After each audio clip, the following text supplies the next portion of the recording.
Pada kesempatan yang berbahagia ini, saya akan menyampaikan opini yang berkaitan dengan nilai moral sebagai pemenuhan salah satu tugas akhir mata kuliah Kapita Selekta Pendidikan, Nilai, dan Moral yang diampu oleh Bapak Dr. Otip Satibi Hidayat MPD. Topik yang akan saya bahas pada kali ini berjudul pentingnya penerapan perilaku peduli terhadap orang-orang yang membutuhkan. Baik teman-teman, sebelumnya kita akan membahas terlebih dahulu ya mengenai makna apa sih kata peduli itu. Nah, peduli merupakan nilai yang paling basic atau dapat dikatakan sebagai yang paling mendasar di dalam kehidupan kita sebagai manusia dengan wujudnya seperti lebih memperhatikan keadaan sekitar dengan baik. Nah, penerapan perilaku peduli merupakan suatu hal yang dapat dikatakan sangat amat penting ya teman-teman.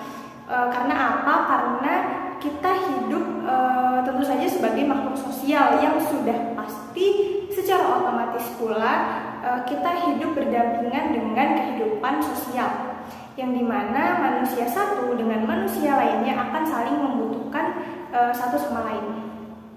Nah, penerapan peduli kepada orang yang lebih membutuhkan ini harus banyak dicontohkan oleh kita sebagai orang dewasa kepada anak-anak. Nah, karena biasanya nih kan anak-anak itu jauh lebih mudah untuk meniru perilaku-perilaku yang dia lihat ya, terutama kedua orang tuanya yang setiap hari berada di rumah menemani bersama dari matahari terbit sampai tenggelam kembali.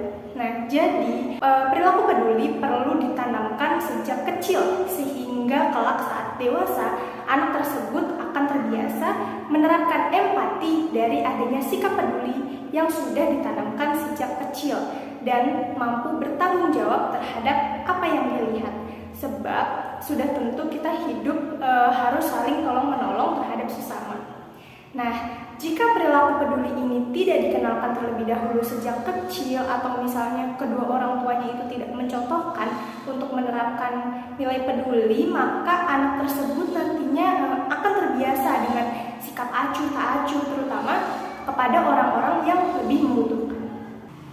Terdapat dua kasus yang akan saya bahas pada kali ini mengenai perilaku acuh tak acuh atau tidak peduli dengan orang yang lebih membutuhkan.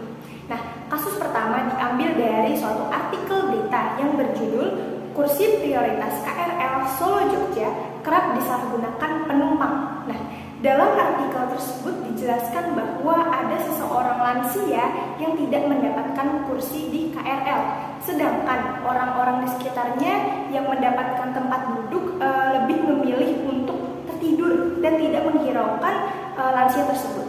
Nah, lalu di dalam artikel tersebut juga menjelaskan kasus yang dapat dikatakan hampir sama ya seperti kejadian yang sebelumnya dan di tempat yang sama juga, bahwa terdapat laki-laki muda yang memberikan kursi kepada seseorang yang pada saat itu sedang menggendong anaknya. Nah, namun ternyata niat baik tersebut malah disalahgunakan oleh penumpang lainnya yang pada saat itu berdiri malah menyerobot kursi kosong tersebut sehingga orang yang tengah menggendong anak tersebut tetap berdiri sampai kereta tersebut tiba di stasiun tujuan. Nah, berita tersebut dapat dikatakan sangat amat miris ya teman-teman, karena tidak adanya sama sekali sikap peduli bahkan empati kepada lansia dan orang yang menggendong anak tersebut. Nah, kepedulian yang seharusnya diberikan kepada orang yang lebih membutuhkan malah tertutupi oleh sikap egois dari orang-orang itu sendiri. Lalu kasus yang kedua yang hampir mirip dengan kasus sebelumnya dan dapat dikatakan pernah menjadi perbincangan hangat beberapa bulan terakhir ini, yaitu penumpang komuter lain yang enggan memberikan kursi prioritas kepada seorang ibu hamil. Nah, kisah ini diambil dari suatu artikel berita yang di dalamnya tertulis video viral. Wanita hamil diduga tak dapat tempat duduk di KRL. Nah, video ini diambil dari salah satu penumpang KRL pada saat itu. Berikut tayangan videonya. Ku mencoba melihat sebenarnya ku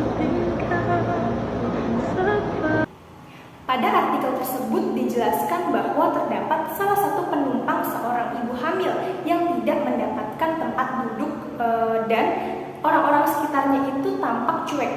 Jika kita lihat baik-baik ya teman-teman dari video yang sudah ditayangkan sebelumnya, jelas-jelas ibu hamil tersebut tengah bersandar pada papan kursi prioritas, sedangkan orang-orang yang duduk di kursi prioritas itu terlihat seperti acuh tak acuh, bahkan tempat duduk yang lain pun diisi penuh dengan penumpang-penumpang yang tidak memiliki rasa empati sama sekali.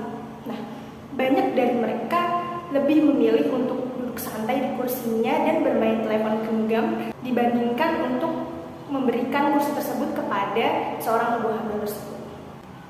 Dari kedua kasus berita yang sudah dipaparkan sebelumnya dapat dikatakan salah satu nilai moral yaitu sikap peduli rata-rata masih belum diterapkan ya teman-teman oleh orang-orang yang berada di dalam KRL tersebut. Nah, sikap cuek dengan terlalu mementingkan kesenangan dan juga kemudahan diri sendiri justru dapat dikatakan memberikan dampak yang kurang baik gitu terhadap orang-orang di sekitarnya, terutama mereka yang lebih membutuhkan. Nah, sangat miris ya bahwa pendidikan moral di Indonesia masih belum terlaksana dengan sebaik-baiknya kepada para masyarakat di Indonesia. Nah, salah satu solusi dalam mengatasi kasus-kasus seperti yang sebelumnya sudah dipaparkan adalah perlu adanya penerapan perilaku peduli dari dini dengan memberikan contoh dan juga mengajak anak-anak untuk terus membiasakan menerapkan nilai moral peduli kepada orang-orang di sekelilingnya. Nah, sehingga penanaman tersebut akan membentuk suatu karakter kepada anak supaya kelak menjadi manusia yang lebih peka dan juga peduli dengan sekelilingnya.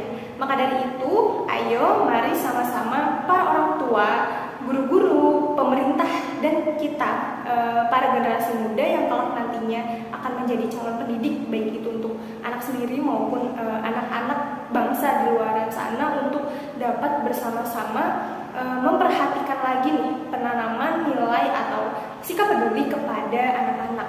Sebab perilaku peduli ini merupakan salah satu komponen dari pendidikan moral yang seharusnya diterapkan dengan baik, terutama di negara kita Indonesia. Nah, sehingga jika sedari sekarang pendidikan moral ini yaitu sikap peduli dibina sejak dini, nah akan membantu anak bangsa untuk dapat peka terhadap lingkungan sekitar, baik itu di lingkungan masyarakat atau naik ke tingkat nasional atau bahkan tingkat internasional. Baik, sekian opini yang dapat saya sampaikan. Jika ada kesalahan dalam berucap, mohon dimaafkan. Terima kasih. Wassalamualaikum warahmatullahi wabarakatuh.